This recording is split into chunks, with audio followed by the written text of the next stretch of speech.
name is Bala. I'm from Intellect Design Arena. I live in bright, sunny, and sometimes very hot Texas. So it's always a pleasure to be in Toronto. I come here pretty often. We do a lot of work in the US and Canada. Very interesting topic for today. We're going to be talking to you about our viewpoint on contextual payment. I'd like to take you through a little bit of a journey around contextual payment. This is a concept that we've been talking about for a while now. And the way we would go about it is we look at a what part of it, define what contextual payment context is all about, and then move on to contextual payment. Why exactly are we talking about it in today's landscape? Who's involved in that life cycle? And how exactly can institutions take advantage of what's happening to be more creative and innovative with respect to contextual payments? So if you were to look at the what, I would like to start with a small story here. Like I said, I live in Texas. Of late, in the last few years, Texas has been growing a lot in terms of a multi-communal experience around the place. So I've been living there for about 6 years now before I moved there from the East Coast in the United States. Many weeks back, me and my family went for dinner at a Korean restaurant. Okay? Very interesting place. We were midway through our dinner, and the owner of the restaurant walked around asking us how the food was, like any other good restaurant owners tend to do. And me and my wife were being very nice to the guy. He just said, okay, the food is good, the service is good. The first thing that my daughter did, a 17-year-old teenager that she was, the first thing that she asked was, I see that you're playing American rap music in a Korean restaurant. So my wife was like, really? I was like, oh my God, I have to pay a bigger tip. And the restaurant owner was very nice to us. He said, you know what, I've been living here for the last 5 years. When I first came to the United States, I wanted to bring the flavor of South Korea to the United States. And I started this restaurant with that intent. And I used to play traditional Korean music in my restaurant all the time. There was a day in a restaurant when his granddaughter accidentally changed the music in his restaurant to, I believe at that point it was jazz. And he just let it go because he didn't want to disappoint his granddaughter. And over time, he said, why don't I experiment with newer types of music in my restaurant and see what's happening, all right? So he did that. And what he did was he also accompanied that with a little feedback form asking people, do you like the music here? Simple question, right? So he did that for a month, and he found that every time he changed music, the opinions changed, right? What he also realized is the volume of people talking in his restaurant increased when certain types of music was being played. So he went and asked people, so what's happening? When I play rap, why do you guys speak louder? Is it because the music or the volume is high? He said, no. The reaction was, we feel like dancing to the music, all right? So one thing led to another. Long story short, this gentleman then started a trend in his restaurant, basically saying that every week would be a different music theme. And over time, he analyzed that any point in time he played rap or jazz in a restaurant, his sales spiked, people's turnover increased, and the tips increased as well, okay? And then when he played Korean music, he said he was 50% down the line. He said, you know what, end of the day, what my customers like is what matters, and I need to be contextual, okay? So that essentially is the theme of what we're going to talk about today. It's all about context. And what context does, and this is not new to all of us, right? We all know what happens. Every day in life, we deal with context.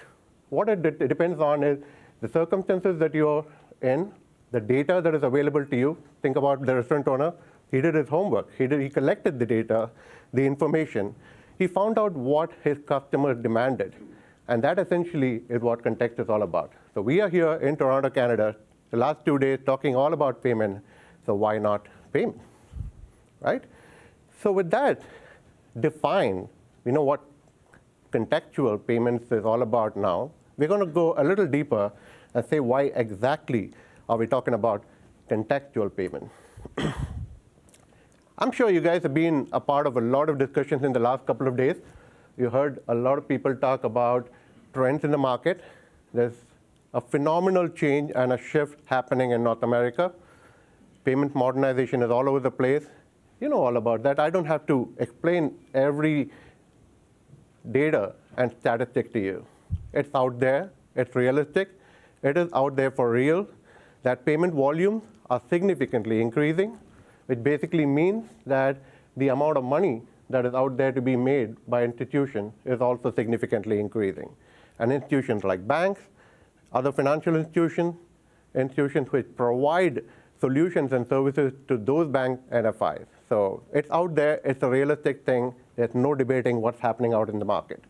So increase in volumes of transactions automatically increases liquidity in the market. So stability, everything else falls into place as a cascading effect. Okay? So with that said, what is it really creating? Okay? It's creating a new art of the possible. The art of the possible is simply defined today by the difference between how many of us did transactions back in the 80s, where I would believe about 90 to 95% of us did not even know what the term online transfer meant at that point in time. Today, it's a given for my daughter. My daughter, if I use the term check with my daughter, she doesn't even know what it is, right? Unless there's a specific reason for using a check, right? So the ways in which we can do payment is significantly changing in the marketplace. I'm not here to educate you on that. You guys know that already. But what it means is, along with that, come with changes in the level of security involved. So along with that comes an experience that is involved in how you see the payment transaction getting processed. You don't want to enter 15 different fields or 15 sets of information to process a simple payment transaction from one person to the other. Many of you using online payment systems like Zelle know already that you can just make a transfer today using an email ID. So the options are increasing significantly. And why exactly is it happening? Payments modernization is a buzzword. We all know what's happening in payments modernization. The United States has already put in a task force. It's implementing real-time payments. Canada is doing it significantly through the RTR mechanism. Many countries around the world are following suit. It's not unusual. It's the new normal. Okay?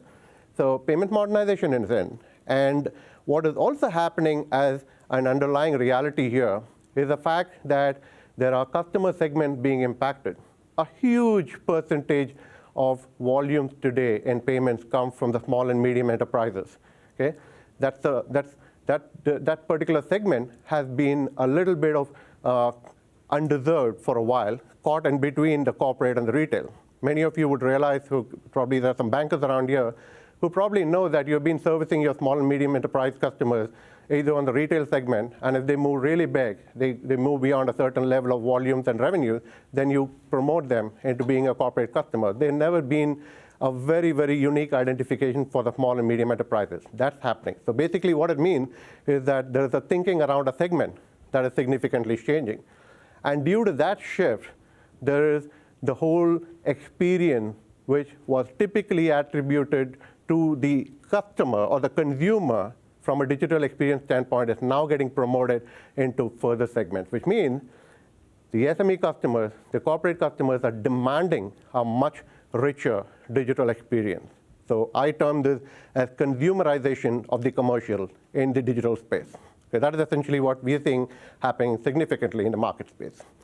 Now, having said all of that, a very new trend that all of you must know about is where competitors are now turning into collaborators.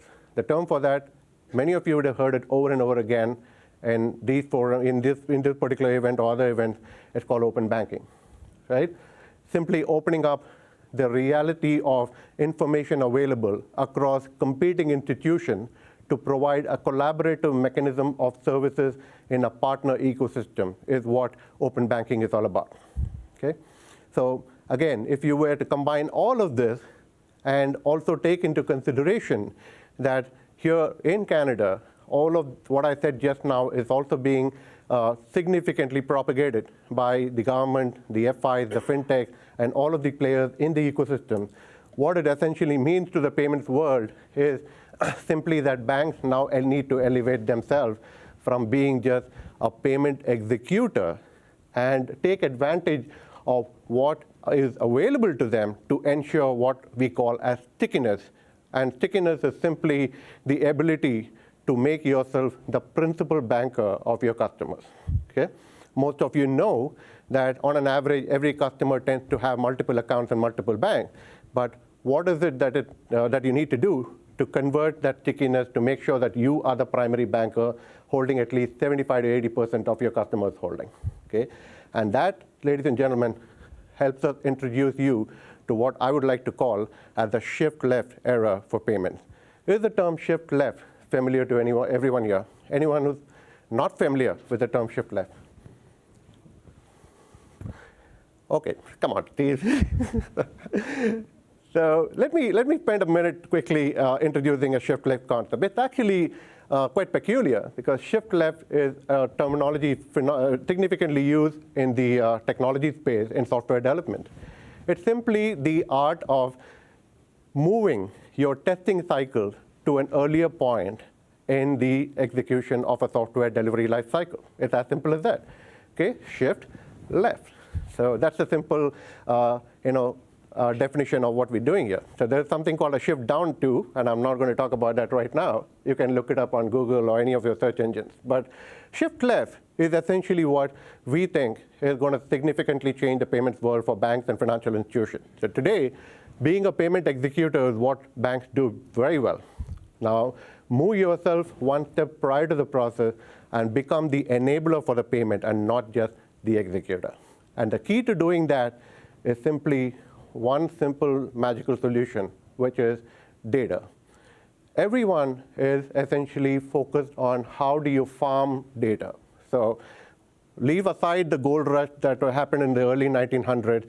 This is a gold rush of today.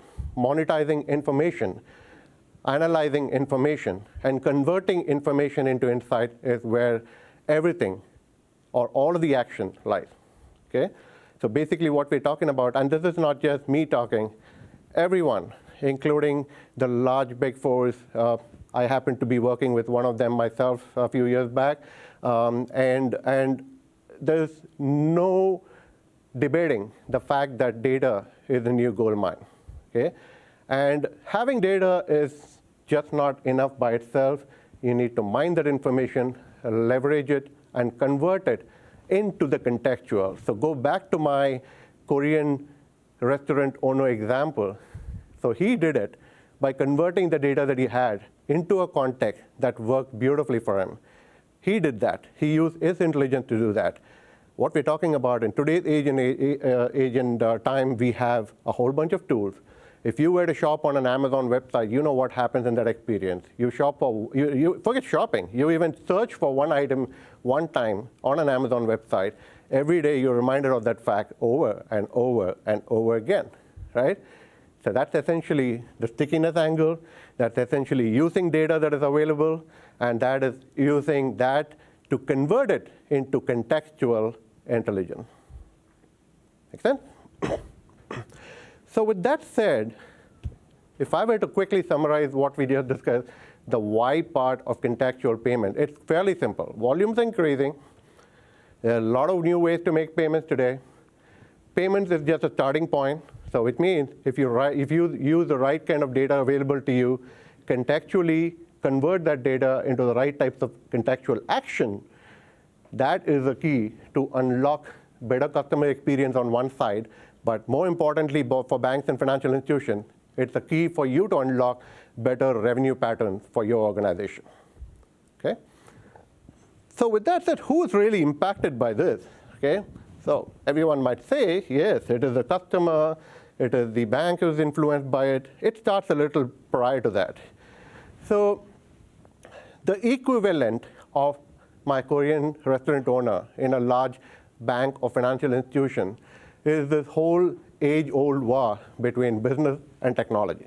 Okay? Everyone is aware of that.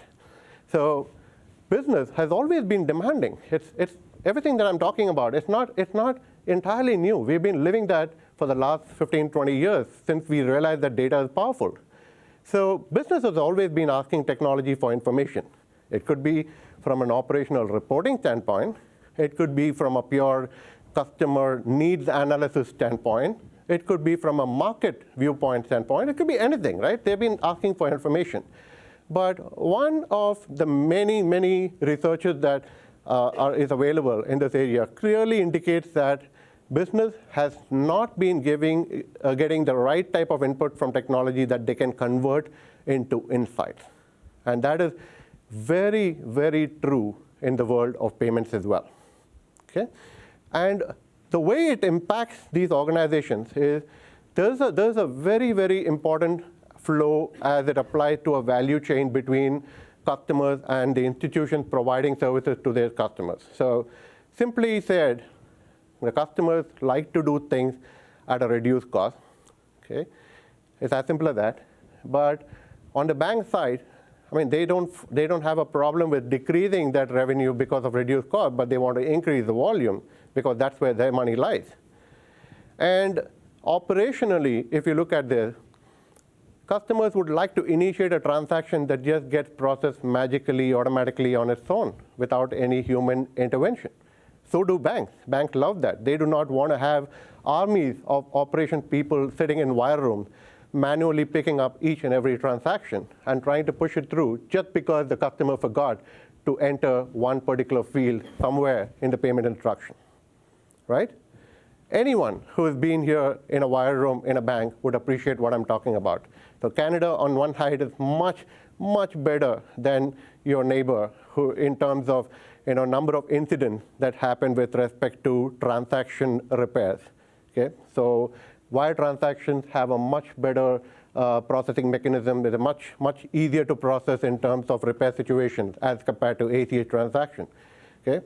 Like I said, Canada is much better. The US has a significant level of repair situation. So what it essentially means is that the ability to automate based on data available, the ability to achieve true straight-through processing and true straight-through reconciliation is a very, very important piece that significantly increases the ability to process transactions real time, at the same time decreases the operation cost for the institution. Okay? And if you were to combine all of this, the magic behind it is probably two words that I'll talk about a little bit more as I move forward, which is best next action and best next offers. So hold on to that thought with these two terms, and I'll come back to them in a very, very short amount of time. Okay? So with that said, let's actually talk a little bit about how this is likely to happen. Okay? So one, there needs to be creativity. There need to be flexibility in terms of how we mine the information. So if you were to categorize utilizing data from a point of view of contextual, you can break it down into 6 important elements. Okay? And it is undebatable that every payment transaction has all of these elements involved regardless of who is making the payment or the amount or the segment that that customer belongs to. So what is the purpose of the payment? So why are you doing the payment in the first place? Are you paying off an invoice? Are you making a purchase right now? Anything. Who is initiating the payment? Me, customer.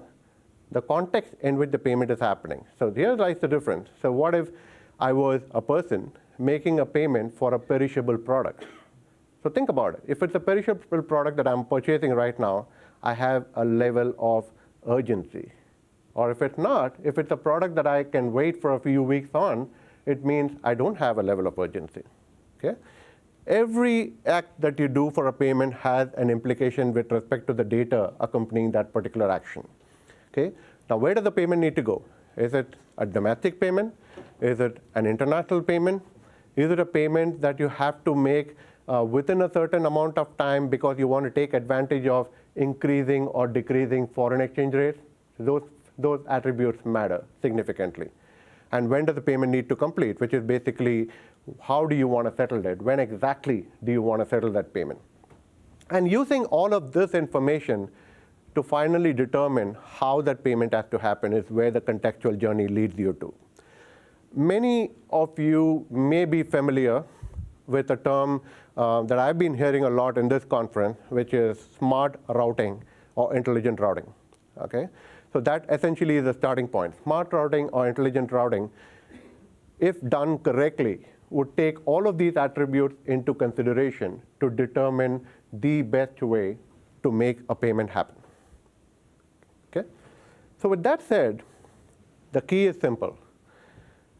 Everyone's familiar with ISO 20022. We started with the older years when we had 5775. We evolved it into 15022, and now we have ISO 222. So simply speaking, the world has opened up in terms of the amount of data that can accompany any payment. It's not just about saying, I'm going to make a payment of X dollars on X date to this person. It's beyond that. Invoice information can accompany payment data. Okay? Detailed account receivable, payables information can be derived out of that data. Okay? Everything that we spoke about, what is the payment for? Where is it going? Between what currencies? When does it need to settle? What is the fee that you're going to pay for that? Can all be derived on basis of the information that is available at the ISO 222 level. Okay? That's the simple key. So which means institutions need to evolve, and they need to use this information to mature the way in which they mine this information and derive context out of that. So let's spend just a couple of minutes here, actually more than a couple of minutes here, in understanding what used to happen. Okay? A lot of you may be familiar with the contents on this slide. So we used to have a concept that we traditionally called as omni-channel. So term familiar with everyone? It's a very familiar term. We used to be familiar with that. Now think of it in a way where you had a FedEx experience. Okay? What happens when you're trying to ship a FedEx box to a different part of the country or a different part of the world? As a customer, I would select a payment route. In the past, that used to happen. I would select how I make the payment. I said, OK, I'm sending it by FedEx. And I would also say I want to ship it overnight or 2-day or 3-day by road, whatever. These are the options that I had. And then I just slapped the label on top, dropped it at the FedEx store or any other location. The FedEx office would scan the label, put it in the truck, and it's gone. Okay? Pretty much how services happened on the banking side when omni-channel was enabled. So basically, from a self-servicing standpoint, we enabled online banking channels, or to a certain extent, even mobile-based application, where a customer could initiate a transaction, boom, done, and we post the transaction. This is what used to happen. So the beauty of this was we, at that point of time, gave the customer different ways in which they could do these transactions without having to walk into a branch. Familiar with that story, right? So let's move on to what's now happening. So essentially, we are moving into a paradigm where we set aside the omni-channel experience, and we are now getting a little bit more intelligent into what we call as transactional information-based processing. Now, this also happened in a FedEx world. Okay? If you walk to a FedEx or a UPS store, they still ask you certain questions, right? They still have the same services. They have not changed their services a bit. They still have your overnighters, your 2-day packages, your whatever, by road. Everything is still available. But if you are at the right outlet, they would ask you one very important question. Say, how urgent is this package to be shipped out? Okay? Is it something you want to? They ask you that question. So the response to that question is an intent of the customer. So you got some information coming in. So you got information about the intent coming in from the customer. And basis of that, you are now able to recommend to the customer that you can choose either a cheap route or a fast route. I don't want to spend a lot of money. Fine. I want to do it with a 3-day or a 4-day shipping. But I got to get this the next day. I got to pay more and get a faster mode of paying, which obviously it's going to cost me more. So the rest of the process is still the same, right? You're still putting a label on the package. You're still scanning it, sending it away, which is all good. Okay? Move on to the shift left part of processing. The information that is required for processing that particular transaction has, again, we have a box. We say, look into the box. Okay? So look into the box, because the whole idea is the intent of making the payment, the context of making the payment, and using that to determine the best way to execute that particular shipping is what matters now. Okay?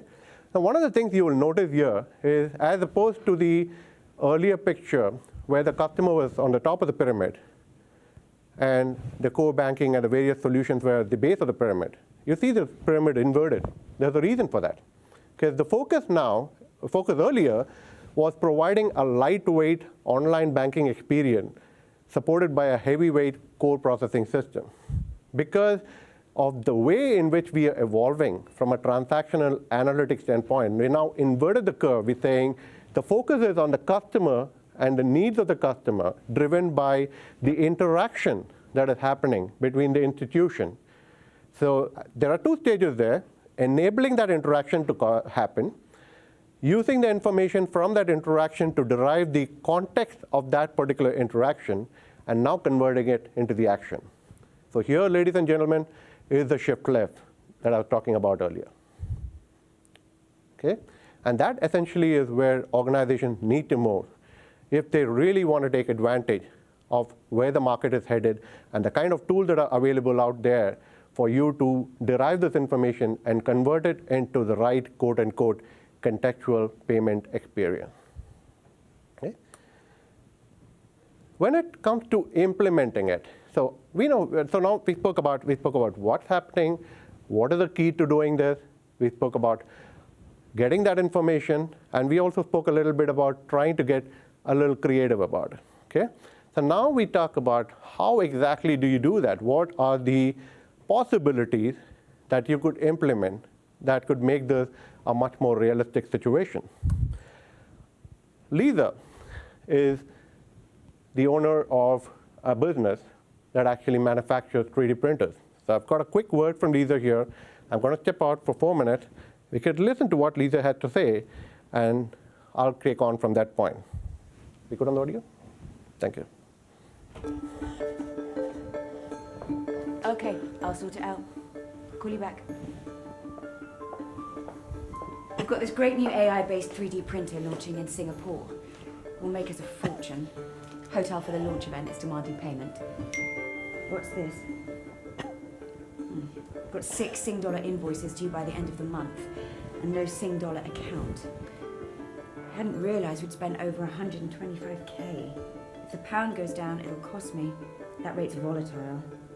Hang on. It's got a few ideas. Give me an alert if the rate changes. It's free, but it would be a bit too late. Forward contract. Buy the dollars now for use later. That'll work. Oh, and it's even suggesting I could open a Sing dollar account. Good idea. It'll be worth the extra cost as I'm expecting a lot of business there. My bank is really actually helping me.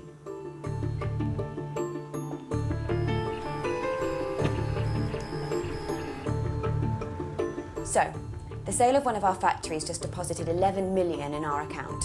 Earning what, 0.5%? No way. But it's suggesting I'll get a better rate if I move it into a money market fund. I'll get another 21 basis points immediately. Let's do it. I might as well go with the 6127.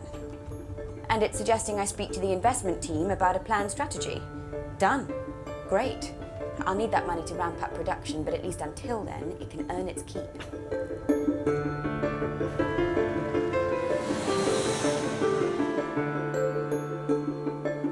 It's the big launch today. Good morning, Alexa. Good morning, Lisa. I've noticed 5 overdue U.S. invoices, but insufficient funds to pay them from your usual account. Uh-oh. One of them's to pay that blasted hotel. Well, I don't want to cash in my investments, but if I don't pay now, there'll be no launch. There are sufficient funds in your U.S. instant account as well as in your U.S. dollar account in Germany. So your options are: borrow from us at 1.5% PA, withdraw from your U.S. instant account, losing 0.5% interest PA, or create an intercompany loan from your German subsidiary's U.S. account, losing only 0.25% interest PA.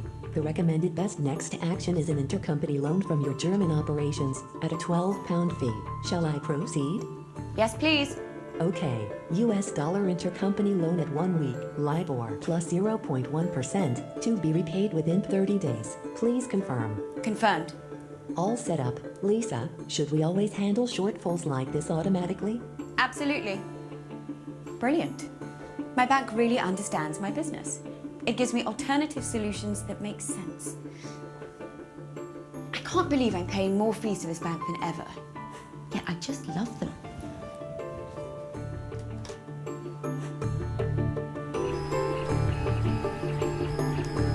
The launch was great, and the 3D printer's been a huge success. Orders are coming in thick and fast, and my bank's already assisting me with collections. Our finances are in great shape. It's a weight off my shoulders. Now I can focus on launching our printer in the US. This is the only bank for my business.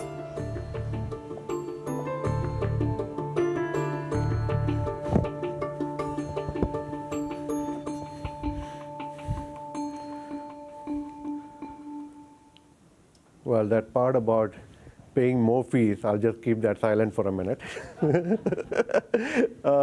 But you know what? On the other hand, she's probably not paying as much fees, but what she doesn't realize is that she's creating significant liquidity for her bank. The cash flow is significantly increased for the bank that she's working with. Anyway, so interesting video, but I wanted to get a little bit more into details into what this experience was all about, right? I know we are here talking about contextual payment in a payments conference, but the world of possibilities is phenomenal, because a payment to us is just a starting point. And everything that you do contextually with respect to a payment leads to a wide range of possibilities.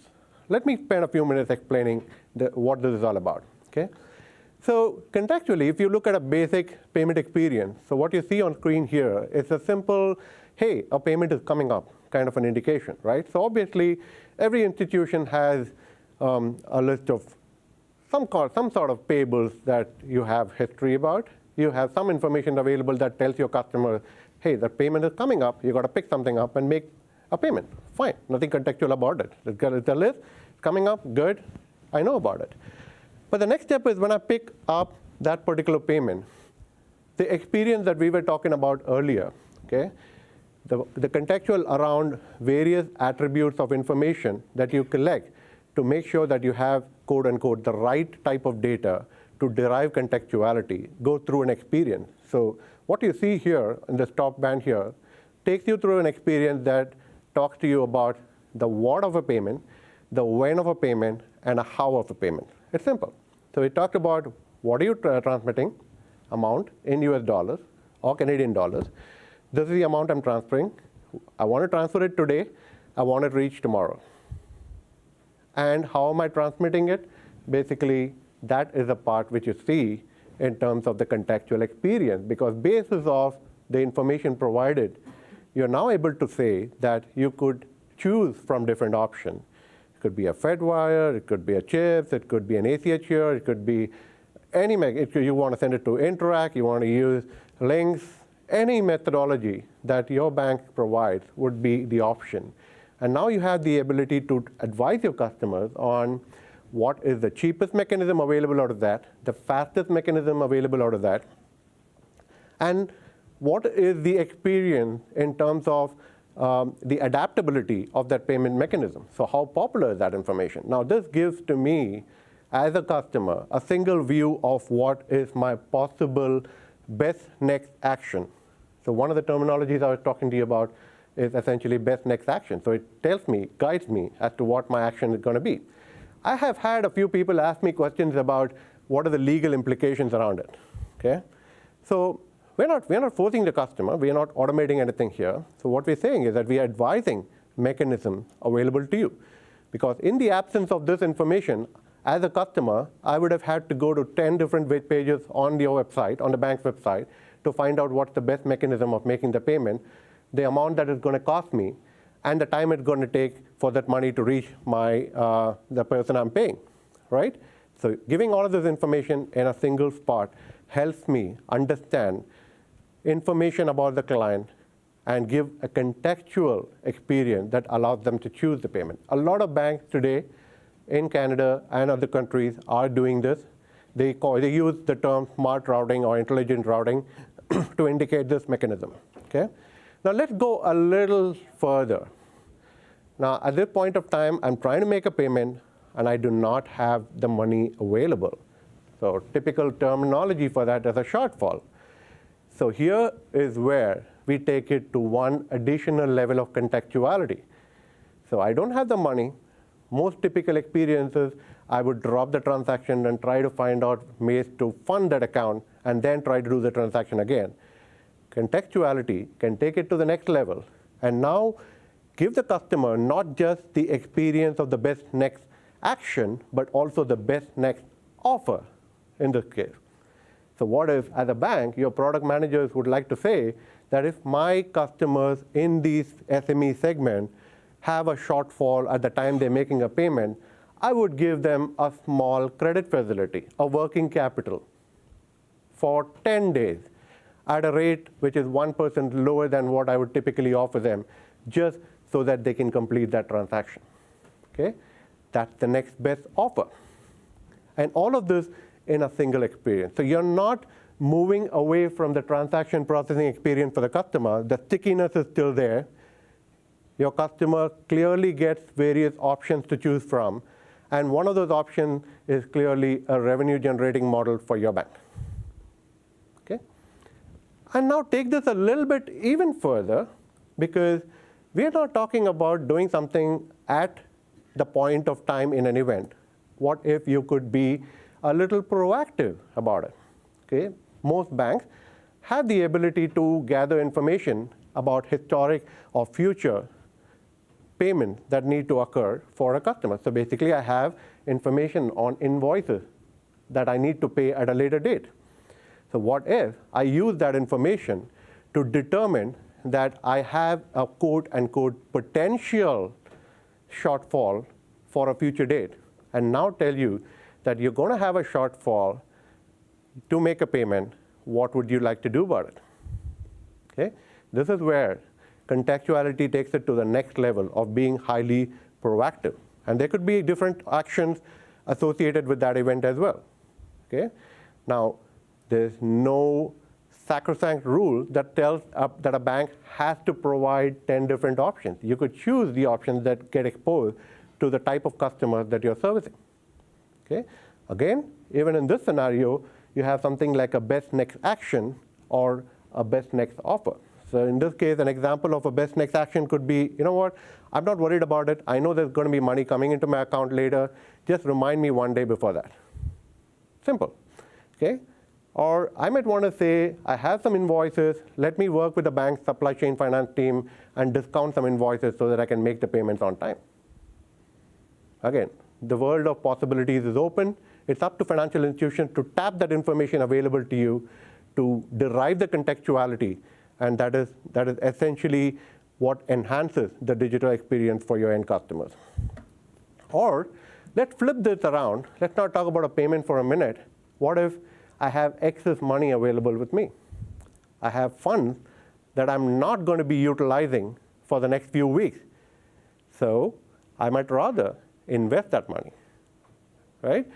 Again, we're not forcing the customers to do anything. We're just giving them guidance, a reminder that you have some float available with you that is best utilized in an investment if you want to use it that way. Okay?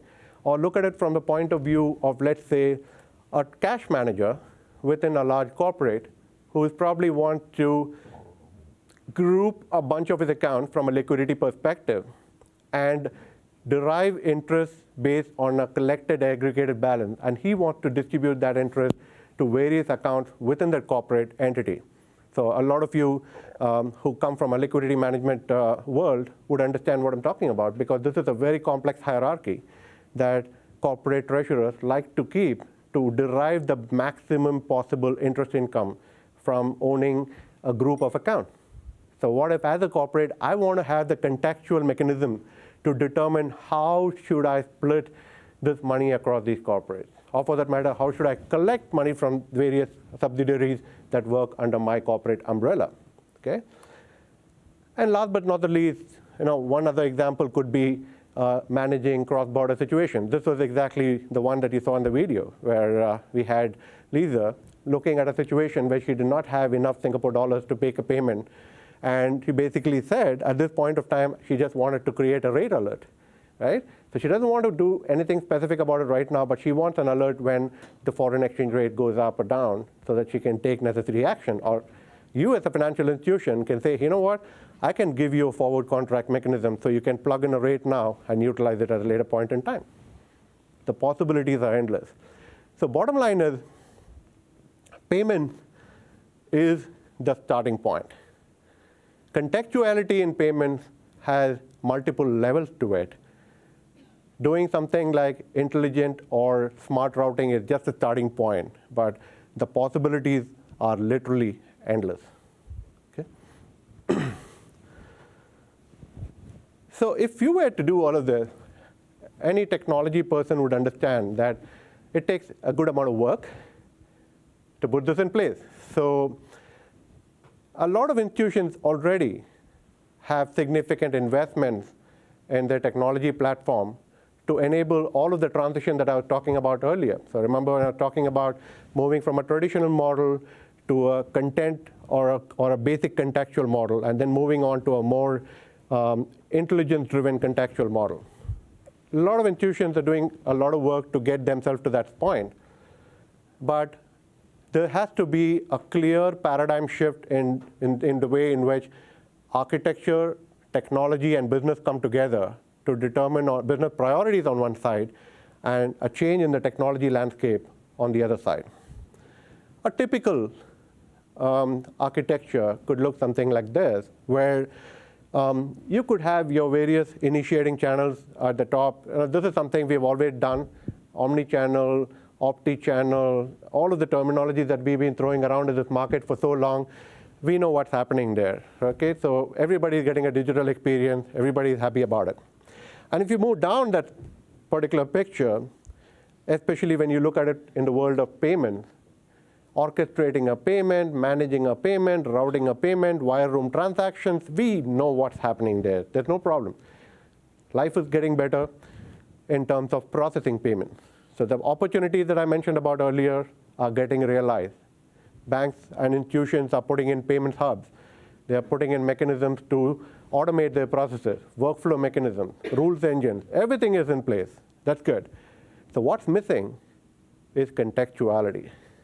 And that essentially is the area where some institutions have started thinking about it. Some institutions don't even have a clue about it. So having said that, the key elements that come into this particular component would essentially float around enabling the mechanisms for intelligence handling. So mining that information, deriving the context out of that information, identifying payment rails intelligently, routing, decisioning, intelligent healing of transactions, especially in situations where you have failures or repair requirements, and then using all of this information to achieve all the exciting possibilities that we spoke about in a short while back is where the secret lies. Okay. So in bottom line, the conclusion is fairly simple in our mind. It is possible. There are possibilities out there. Banks are beautifully positioned today to be able to anticipate what their client needs are. They have a wealth load of data available to them, both in terms of historical patterns and in terms of active transactional information. So they know what the customers are trying to achieve. So simply speaking, deriving that information and converting that into context is simply something that can achieve both what the bank requires and what your end client requires. Okay? There are different strategies available. The way this can be implemented for different customer segments across, starting from your consumer to your small businesses to your corporates, it can completely vary, and different type of institutions as well.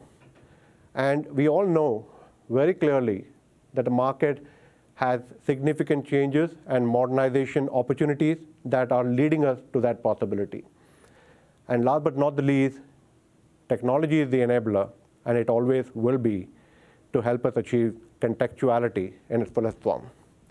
So with that said, thank you very much for the opportunity. We are Intellect Design Arena. our IGTB in short. IGTB stands for Intellect Global Transaction Banking. We are headquartered in London, United Kingdom. We have offices here in New Jersey and Toronto. And happy to take any questions from this point forward.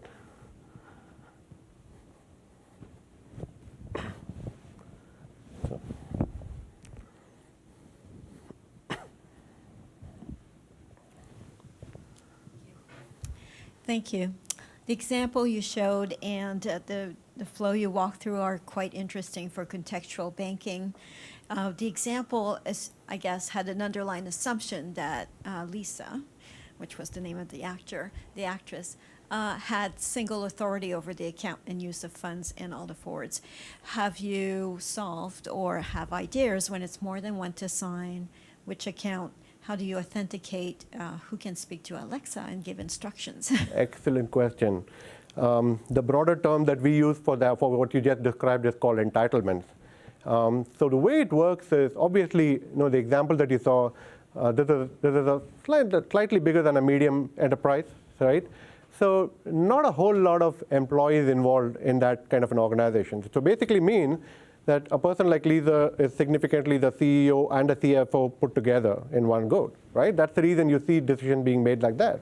But that's definitely not going to be the way in a corporate organization. So what it means there is that from a whole architecture standpoint, there has to be any contextual banking platform should be able to provide not just the experience, but also the ability to categorize the right kind of activities, authorization levels, and controls as applicable to different levels of users within the organization.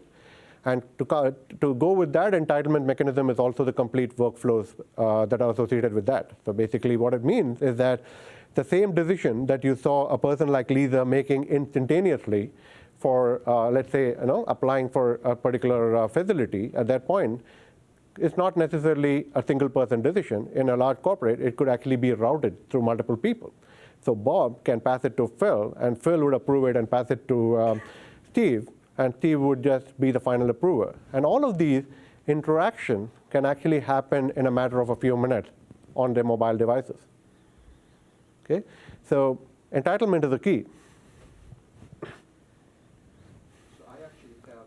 Hi, I'm Gene. I actually have a question from the other side of it, which is banks are not set up to do this. So the loan desk is not set up to deal with microloans, is not set up to provide this data, et cetera. Exactly. So there is a business process re-engineering that needs to happen. The systems are not set up to talk to each other like this and to make these decisions. So can you talk from the practical experience of your company, how you've been able to use your products to breach the silos and work with banks to make the vision happen? Excellent question again. So we call this dealing with legacy, right? So what happens essentially is there are different forms of legacies that we see and different types of institutions. The larger the institutions get, the more complex their legacy platforms, right? So the way we see it's happening is when we work with institutions where there's pretty much a plug-and-play experience, a lot of things are API-enabled, and a lot of information flow is centrally maintained, we don't really have much of a problem because we fit in very well in between their channel layer and their core processing system. So we're able to, pardon me? I'm sorry, we can add. Not all of them have that ability, but some banks do, okay? But there's the other side of the spectrum, which is where your question comes from. The other side of the spectrum is a bit tricky. So basically, the way we like to deal with that is take it step by step. The way they do it is they put in a level of prioritization that are driven on one side by their business priorities. They do not do or they do not implement all of their business innovations in one go. They take it one step at a time. So to give you an example, we are working with institutions where they are just stepping in to do basic contextual payments as a first step exercise. So what it means is that they would just take in information like who's transferring the money, to whom, and what amount, and it needs to settle on what date. And all they're going to do is say, you can select from A, B, and C as a contextual rail. Okay?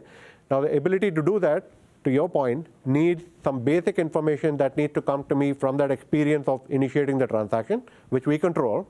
or the channel layer the bank would control. We are not dependent on any kind of downstream application to provide data to make that determination. So we have the business rules and the workflows within ourselves. So that's the reason why we take it step by step at institutions of that nature to evolve them over a period of time into contextual payment. One important point I want to make is contextual is not an overnight change. It is a transition, it is an experience, and depending on the level of maturity of the organization that we work with, we set the pace accordingly. To answer your question, sir?